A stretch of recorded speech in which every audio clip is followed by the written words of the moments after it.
किसान, बदलते भारत की शान।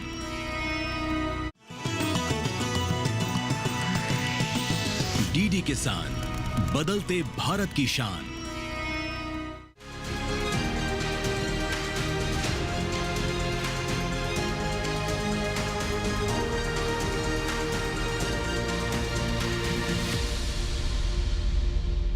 नमस्कार, दूरदर्शन किसान पर आप देखना शुरू कर चुके हैं कार्यक्रम कृषि दर्शन और मैं हूं आपके साथ पुलकित शुक्ला। कृषि दर्शन एक ऐसा कार्यक्रम जिसके माध्यम से हम आपको कृषि क्षेत्र से जुड़ी हुई तमाम जानकारियां लेकर आते हैं ताकि उन जानकारियों का किसान भाई सही तरीके से इस्तेमाल कर अपनी खेती किसानी में जो लागत है उसको कम कर सके, अपने मुनाफे को बढ़ा सके। नई तकनीक, नई जानकारियों का किसान भाई इस्तेमाल कर आगे बढ़ सकते हैं और कृषि क्षेत्र में जो अपार संभावनाएं हैं उसको सकारात्मक रूप से अपनाकर आगे बढ़ के अपने नाम को भी कमा सकते हैं और अपने मुनाफे को भी बढ़ा सकते हैं।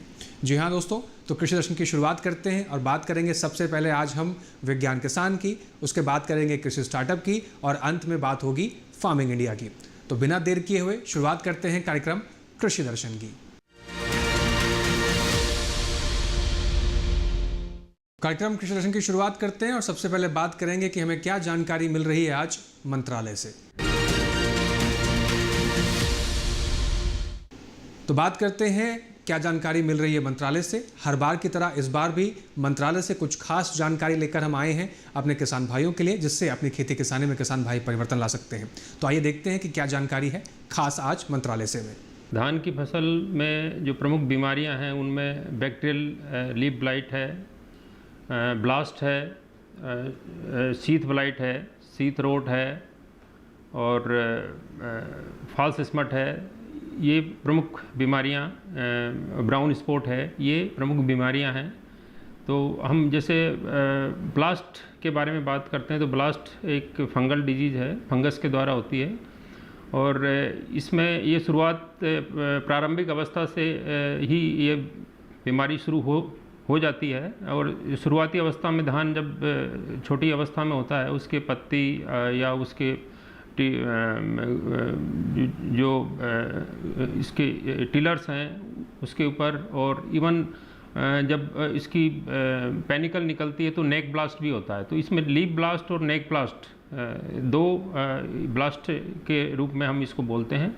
तो लीफ ब्लास्ट के लिए जो ऐसे पत्ते के ऊपर जो धब्बे बनते हैं उसमें जो है धब्बे का जो आकार है वो जब धब्बा थोड़ा बन जाता है, मैच्योर हो जाता है तो नाव के आकार का एक इलोंगेटेड और दोनों तरफ से टिप्स होती हैं, इस तरह के स्पोर्ट्स बनते हैं और वो पहले पत्ती पर कुछ बनते हैं, बाद में वो बढ़ते जाते हैं और टिलर्स पे और बाद में पूरे प्लांट्स के ऊपर भी उसके धब्बे बन जाते हैं। तो ये इसके लिए हमें जो सिस्टमिक फंजीसाइड है उसका हम जब बहुत ज़्यादा डिजीज़ हो जाती है, पत्ते बढ़ रहे होते हैं तो हमको पहचान करके और ये जो सिस्टमिक फंजीसाइड है उसका स्प्रे हम इसमें करते हैं। तो सिस्टमिक फंजीसाइड में इसमेमें आइसोप्रोथियोलिन 40% EC है, क्रेजोजिम मिथाइल 44.3% SC है, ट्राईसाइक्लोजोल 70% WP है और पिकोक्सिस्ट्रोबिन 22.52% SC है। तो ये जो सिस्टमिक फंजीसाइड है इनमें से किसी से भी हम स्प्रे करके और इसको आसानी से इस रोग को कंट्रोल कर सकते हैं। इसके बाद जो शीथ ब्लाइट है इसके जो टिलर्स बनते हैं वो टिलर्स से जो टिलरिंग स्टेज होती है उसमें ये इस डिजीज़ का प्रकोप होता है और प्लांट्स के नीचे से स्टार्ट होकर के और जो शीथ होती है पूरी शीथ कवर हो जाती है। तो इसमें जो धब्बे बनते हैं वो पूरी शीथ के ऊपर बनते हैं और ये इसमें बाद में पूरे जो है शीथ है वो पूरी रोट हो जाती है, मतलब उस पूरी शीथ खराब हो जाती है। तो शीथ ब्लाइट जो ये भी फंगल डिजीज़ है, इसको भी हम सिस्टमिक फंजीसाइड्स के द्वारा कंट्रोल कर सकते हैं। उसमें डाइफेनेकोनाजोल 25% EC है और फ्यूसिलाजोल 40% EC है, हेक्साकोनाजोल 5% SC है, आइप्रोडियोन 50% WP है, पॉलीऑक्सिन डी जिंक साल्ट 5% SC है, उसका भी हम स्प्रे करके इसको कंट्रोल कर सकते हैं। और टेबुकोनाजोल 25.9% EC और थाइफ्लूजामाइड 24% SC। तो ये जो सिस्टमिक फंजीसाइड हैं, इनमें से किसी का भी ये सब रजिस्टर्ड अप्रूव्ड लेवल क्लेम इनका इस हीथफ्लाइट के ऊपर है। तो किसी भी फंजीसाइड से आप इसको स्प्रे करके कंट्रोल कर सकते हैं। चलिए दोस्तों, आगे बढ़ते हैं और बात करते हैं अपने अगले सेगमेंट की, जिसका नाम है सम्मेलन से प्रगति की ओर। भारत सरकार ने चंद्रयान 3 की उल्लेखनीय सफलता का जश्न मनाने के लिए 23 अगस्त को राष्ट्रीय अंतरिक्ष दिवस घोषित किया है। इसी को लेकर कृषि एवं किसान कल्याण मंत्रालय दिल्ली स्थित भारत मंडपम में एक कार्यक्रम को आयोजन किया गया। आइए देखते हैं क्या है खास। आज कृषि मंत्रालय द्वारा यहाँ एक पोर्टल का एक शुभारंभ किया गया है, क्योंकि मौसम परिवर्तन हो रहा है, जलवायु परिवर्तन हो रही है। ऐसे समय में किसान को फसल में बहुत बड़ी कठिनाई खड़ी होती है, कई तरह की उन्हें बीमारियां व्याधियां हो जाती है। तो इसके लिए आज एक दिन का एक संगोष्ठी या कार्यक्रम रखा गया है, ताकि किसानों के लिए और क्या बेहतर कर सकते हैं, उनकी फसल में जो कीटाणु लगते हैं या किस समय कौन सी फसल बोनी चाहिए, इसके बारे में आज ये एक दिवसीय पूरे देश भर के यहाँ विशेषज्ञ आए हैं, कृषि वैज्ञानिक आए हैं। और उस पोर्टल का भी आज शुभारंभ हुआ है। 23 अगस्त 2023 को आपको पता है कि चंद्रयान पे हमारा दुनिया में पहला हमारा देश था जो दक्षिण ध्रुव पर हमारा वो चंद्रयान वहाँ पहुँचा था। उससे हमारे कई कृषि की जानकारियाँ और वैज्ञानिक की जानकारियाँ, मौसम की जानकारियाँ मिल रही है, कब बारिश होने वाली है, अतिवृष्टि होने वाली है, कब बारिश कम होने वाली है, इसका किसानों को पहले पता लग जाएगा।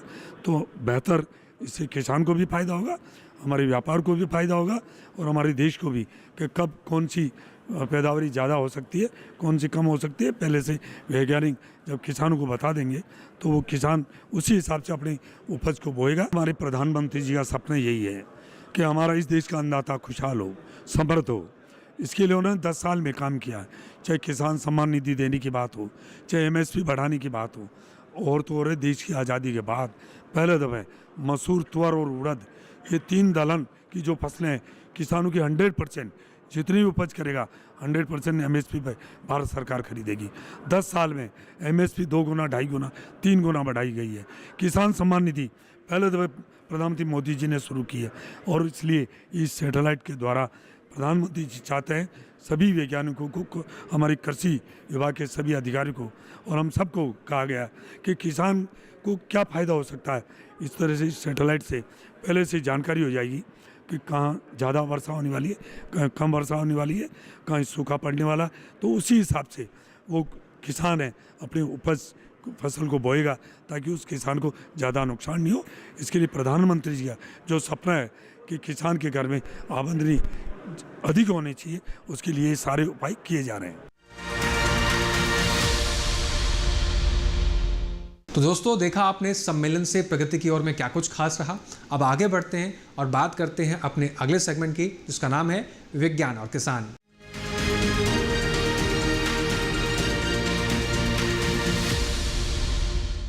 विज्ञान किसान में आज हम बात करेंगे अश्वगंधा की खेती के बारे में। अश्वगंधा औषधीय गुणों से भरपूर है।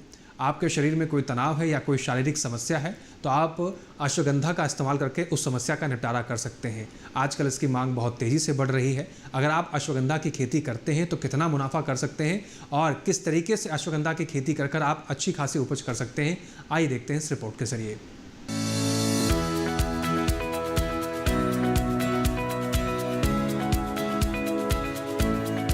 अश्वगंधा सीधी दिशा में बढ़ने वाला 1.4 से 1.5 मीटर ऊंचा पौधा है। भारत में इसकी खेती मुख्य रूप से मध्य प्रदेश, गुजरात, हरियाणा, महाराष्ट्र, पंजाब, उत्तर प्रदेश और राजस्थान में होती है। समुद्र तल से लेकर 1500 मीटर की ऊंचाई तक इसे आराम से बोया जा सकता है। ऐसे उपोष्ण इलाके जहां 500 से 800 मिलीमीटर बारिश होती हो, इसकी खेती के लिए सबसे उपयुक्त हैं। जहां तक मिट्टी का सवाल है तो अश्वगंधा 7.5 से 8 pH मान वाली बलुई दोमट मिट्टी या हल्की लाल मिट्टी को पसंद करता है। हालांकि इसकी सीधी बिजाई भी की जा सकती है, लेकिन अच्छी गुणवत्ता रोपाई से ही आएगी। रोपाई के लिए रोग मुक्त और उन्नत किस्म के बीज उठी हुई नर्सरी बेड में लगाएं। बेड को गार्डन कंपोस्ट और बालू मिलाकर तैयार किया जाता है। 1 हेक्टेयर के लिए 5 किलो बीज की जरूरत होगी। अगर आप सीधी बिजाई कर रहे हैं तो इतनी ही जमीन के लिए 12 किलो बीज की जरूरत होगी। नर्सरी की स्थापना जून-जुलाई में होती है और बीज बोने का काम मॉनसून शुरू होने से पहले ही कर लिया जाता है। बिजाई के बाद थोड़े से बालू से उन्हें ढक दें। 35 से 40 दिन में पौध तैयार हो जाएगी और इसे मुख्य खेत में रोप लिया जाएगा। फार्म यार्ड और हरी खाद इसकी उन्नत खेती में महत्वपूर्ण है। 1 हेक्टेयर के खेत में 10 से 12 टन फार्म यार्ड कंपोस्ट या 1 से 1.5 टन वर्मी कंपोस्ट की जरूरत होगी। रोपाई के दौरान कतार से कतार के बीच की दूरी 60 सेंटीमीटर, पौधे से पौधे की 30 सेंटीमीटर और गहराई 8 से 10 सेंटीमीटर रहेगी। मिट्टी की उर्वरता सामान्य है तो 15 किलो नाइट्रोजन, 15 किलो पोटेशियम प्रति हेक्टेयर डालेंगे। अश्वगंधा की फसल बारिश के ज्यादा पानी को बर्दाश्त नहीं कर पाती। जड़ की अच्छी बढ़त के लिए 8 से 10 दिन के अंतराल पर सिंचाई करते रहना चाहिए। अश्वगंधा पर कोई हानिकारक कीट नहीं लगता, फिर भी एफिड्स और घुन जैसे कीड़ों का हमला हो सकता है। इसके अलावा पौधे में सड़न और पाला लगने का भी खतरा रहता है। इनसे बचने के लिए बीजोपचार कर लेना चाहिए। फिर भी अगर बीमारी लग जाए तो नीम, चित्रकमूल, धतूरा और गौमूत्र मिलाकर बायोपेस्टिसाइड तैयार कर सकते हैं। रोपाई के 160 से 180 दिनों के बाद फसल तैयार हो जाएगी। तैयार होने के बाद पूरे पौधे को जड़ सहित निकालना होता है। उसके बाद ऊपरी हिस्से को तने से काटकर अलग कर लेते हैं। 1 एकड़ जमीन पर 450 किलो जड़ और 50 किलो बीज हासिल होता है।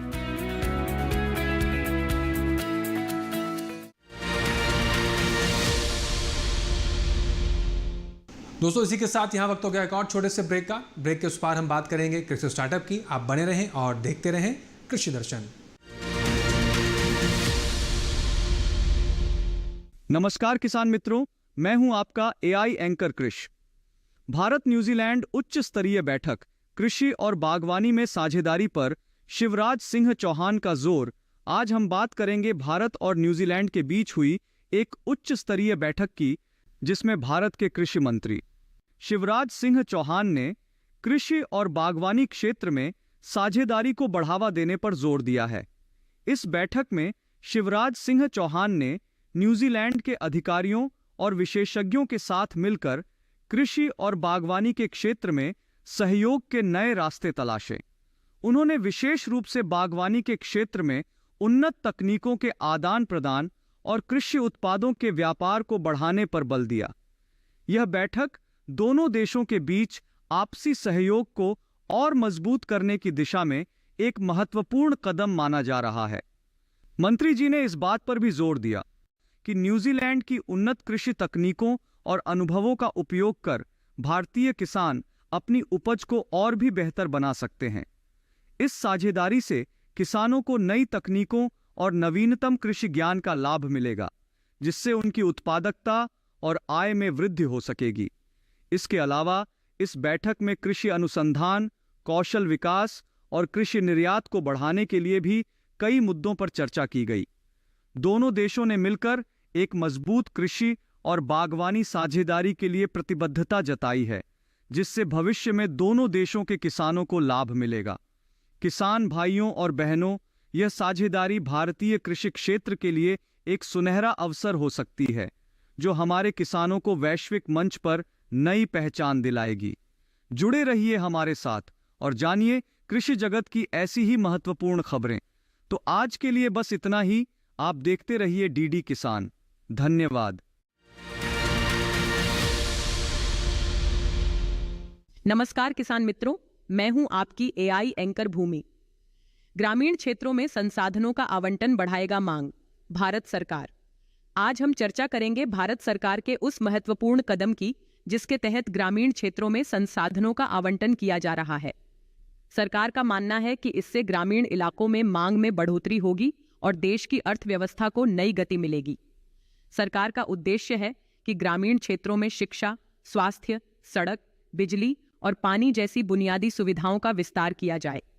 इसके लिए बड़ी मात्रा में संसाधनों का आवंटन किया जा रहा है ताकि ग्रामीण इलाकों का समग्र विकास हो सके। इन संसाधनों के जरिए न केवल ग्रामीण क्षेत्रों में बुनियादी ढांचे को मजबूत किया जाएगा, बल्कि रोजगार के नए अवसर भी पैदा होंगे।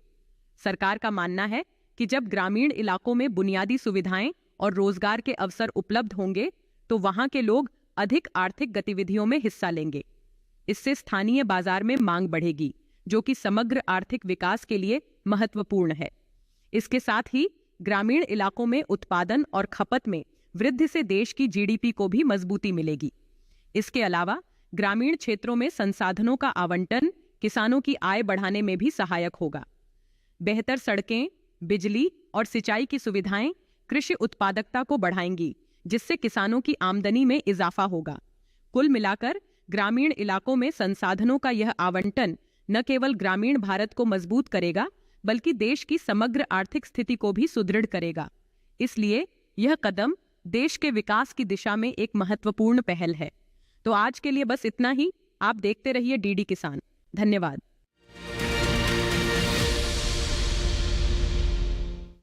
ब्रेक के बाद एक बार फिर से आप सभी का स्वागत है। कार्यक्रम में आगे बढ़ते हैं और बात करते हैं अपने अगले सेगमेंट की, जिसका नाम है कृषि स्टार्टअप।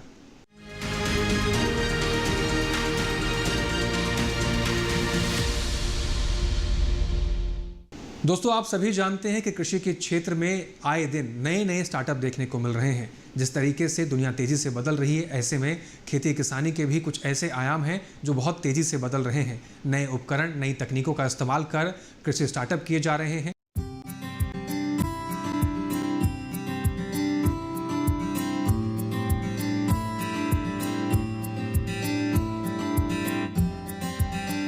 इस वक्त हम लुधियाना के पास हैं और गांव का नाम जोधा है। ये छोटी सी एग्रो प्रोसेसिंग यूनिट इसी गांव के जमकौर सिंह की है। इन्होंने 33 साल पहले इस काम को शुरू किया था। मैं जो काम कर रहा हूँ वो भी एग्रो प्रोसेसिंग यूनिट का मैं ओनर हूँ। हमारा जो गांव है पंजाब के लुधियाना ज़िले के पास है। हमने जो ये काम शुरू किया है, इसके काम शुरू करने को मतलब कम से कम 28-30 साल हमें जहाँ तक पहुँचने में लग गए हैं। 28-30 साल पहले मैंने एक छोटा सा काम मतलब कर्जा लेके गवर्नमेंट से, बैंक से कर्जा लेके शुरू किया था। वो सिर्फ उसमें आटा चक्की थी, एक तेल निकालने वाला मशीन था, बस दो हमारे पास मशीनें थी। वो काम हमारे पिताजी के आशीर्वाद से हमने शुरू किया था। इस काम में हमारे पिताजी की हमें बहुत सपोर्ट रही, लेकिन हमें मन में बहुत मतलब रहता था कि जो बड़ी बड़ी कंपनी करती है काम, जैसे ये प्रोडक्ट बना पड़ा है, भाई हम भी ऐसा क्यों नहीं कर पाते, मतलब हमें भी करना चाहिए। धीरे धीरे मतलब काम की समझ आती गई, एक एक करके हम प्रोडक्ट की गिनती बताने शुरू कर दी। अभी हमारे पास तकरीबन 50-55 तरह के प्रोडक्ट है जो हम सेल करते हैं। काम की तो दिक्कतें तो बहुत आई थी। सबसे दिक्कत बड़ी रहती थी पंजाब में बिजली की दिक्कत। गांव का एरिया था, गांव के एरिया में बिजली नहीं आती थी, इसलिए रात भर हमें काम करना पड़ता था। दिन में भी मतलब इसको जो ग्राहक था उनको देखना पड़ता था। मॉडल सपोर्ट जो हमारे पास इतनी नहीं थी, मतलब काम अकेले ही करने वाले थे। जमकौर सिंह तेल, आटा, दाल, चावल और मसालों की प्रोसेसिंग कर रहे हैं।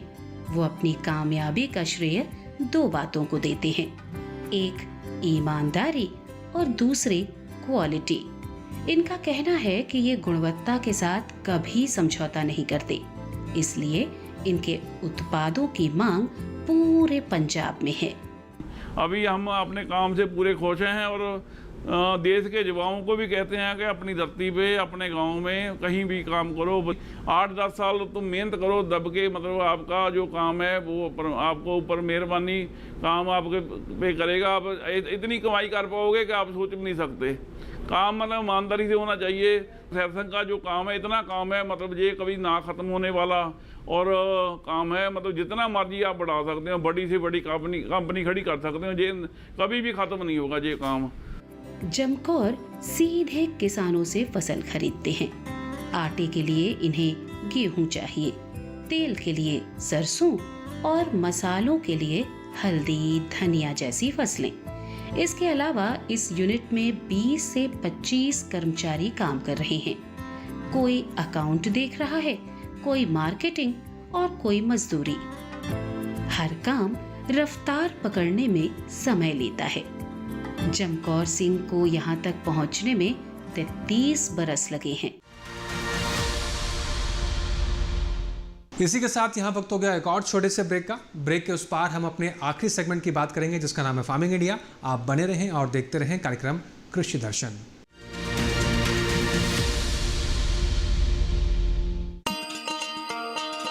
किसान भाइयों गांठ बांध लो, गांठ बांध लो, बात बहुत है काम की, समृद्धि के पैगाम की। मिट्टी के मिजाज को समझो, मिट्टी के हर राज को समझो, मिट्टी की तुम जांच कराओ, मुफ्त सॉइल हेल्थ कार्ड ले जाओ। कभी मुनासिब बीज लगाओ, सही किस्म की खाद ले आओ, जितनी जरूरी उतनी डालो, सही मात्रा खुद पहचानो, इसको अपना मंत्र बना लो, मिट्टी की सेहत को जानो। बात बहुत है काम की, कम लागत अधिक वरदान की। किसान भाइयों गांठ बांध लो, आज ही मिट्टी की जांच कराएं। राज्य सरकार के कृषि अधिकारी से संपर्क करें और मुफ्त में सॉइल हेल्थ कार्ड पाएं। कृषि और किसान कल्याण मंत्रालय द्वारा किसान हित में जारी। नमस्कार किसान मित्रों, मैं हूं आपका एआई एंकर कृष। आज हम बात करेंगे उन सरकारी योजनाओं की जो किसानों को अतिरिक्त आय अर्जित करने में मदद कर रही हैं। पहली योजना है प्रधानमंत्री किसान सम्मान निधि पीएम किसान, जिसके तहत किसानों को सालाना 6,000 रुपये की आर्थिक सहायता प्रदान की जाती है। यह राशि 3 किश्तों में सीधे किसानों के बैंक खातों में जमा की जाती है, जिससे वे अपनी कृषि संबंधी जरूरतें पूरी कर सकते हैं। दूसरी योजना है प्रधानमंत्री कृषि सिंचाई योजना PMKSY, जिसका उद्देश्य किसानों को सूक्ष्म सिंचाई प्रणाली से जोड़ना है। इससे पानी की बचत होती है और फसल उत्पादन में वृद्धि होती है, जिससे किसान अधिक फसल उगाकर अपनी आय में इजाफा कर सकते हैं। प्रधानमंत्री फसल बीमा योजना PMFBY भी एक महत्वपूर्ण योजना है, जो किसानों को प्राकृतिक आपदाओं से फसलों को होने वाले नुकसान से बचाने के लिए बीमा कवर प्रदान करती है। इस योजना के माध्यम से किसान अपनी फसल का बीमा करा सकते हैं और किसी भी आपदा की स्थिति में मुआवजा प्राप्त कर सकते हैं, जिससे उनकी आय में स्थिरता बनी रहती है। इसके अलावा सरकार की एक और महत्वपूर्ण योजना है कृषि यंत्र सब्सिडी योजना। इस योजना के तहत किसानों को खेती के लिए आवश्यक उपकरणों पर सब्सिडी दी जाती है। इससे किसान आधुनिक कृषि उपकरण कम लागत में खरीद सकते हैं, जिससे उनकी खेती की प्रक्रिया सरल और अधिक उत्पादक हो जाती है। किसान भाइयों और बहनों, इन योजनाओं का लाभ उठाकर आप अपनी आय को बढ़ा सकते हैं और आर्थिक रूप से सशक्त बन सकते हैं। जुड़े रहिए हमारे साथ और जानिए ऐसी ही महत्वपूर्ण जानकारी। तो आज के लिए बस इतना ही। आप देखते रहिए डीडी किसान। धन्यवाद। ब्रेक के बाद एक बार फिर से आप सभी का स्वागत है। आप देख रहे हैं कार्यक्रम कृषि दर्शन। अब रुक करते हैं अपने आखिरी सेगमेंट की, जिसका नाम है फार्मिंग इंडिया।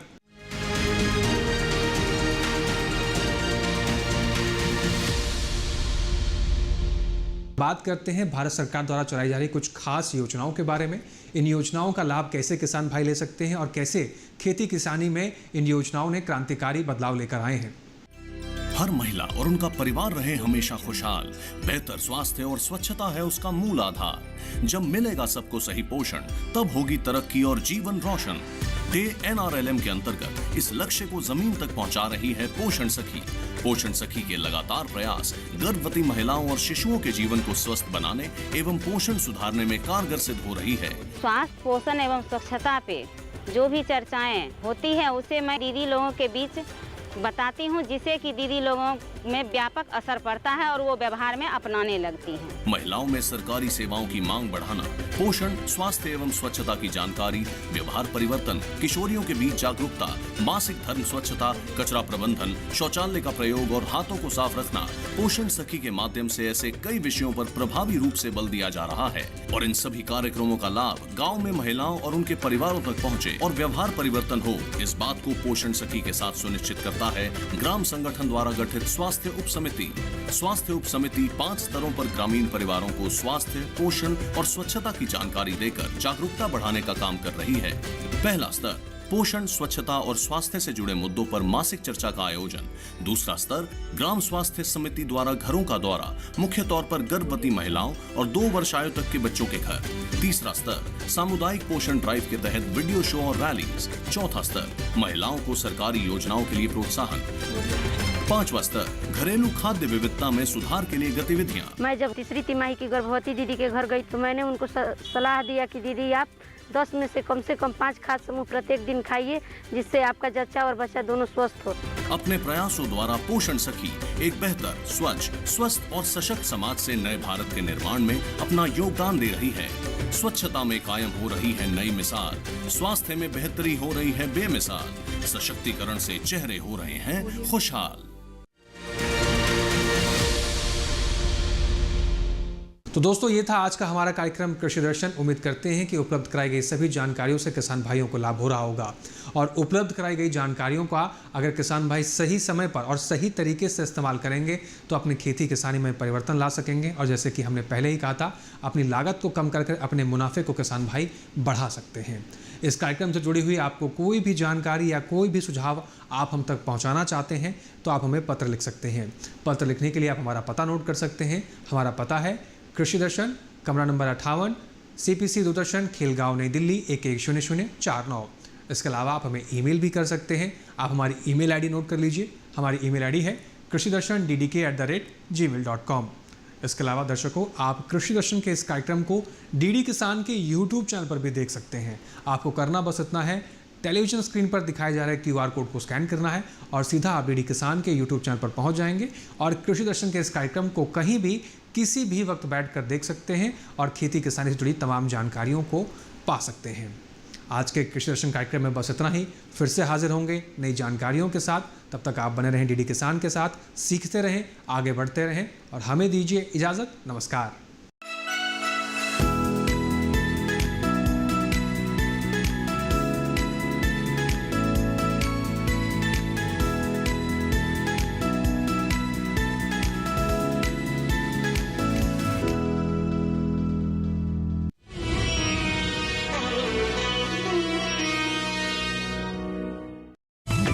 मन की बात है जन जन की, संघर्षों के कुछ किस्से, कहानी कुछ सफलताओं की, अनकही विरासत की, उम्मीदें नए भारत की। महीने के आखिरी रविवार का रहता है इंतजार तक, ब्रह्मपुत्र के घाट से हिमालय के विस्तार तक होती है मन की बात प्रधानमंत्री के साथ। तो सुनिए इस महीने 25 अगस्त सुबह 11 बजे मन की बात आकाशवाणी और दूरदर्शन के सभी चैनलों पर। आप भी माननीय प्रधानमंत्री के मन की बात का हिस्सा बन सकते हैं। इसके लिए आप अपने सुझाव post box number 111 Akashvani Delhi पर भेज सकते हैं या फिर नमो ऐप या MyGov के ओपन फोरम में पोस्ट कर सकते हैं। तो याद रखें, रविवार 25 अगस्त सुबह 11 बजे मन की बात।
किसान, बदलते भारत की शान।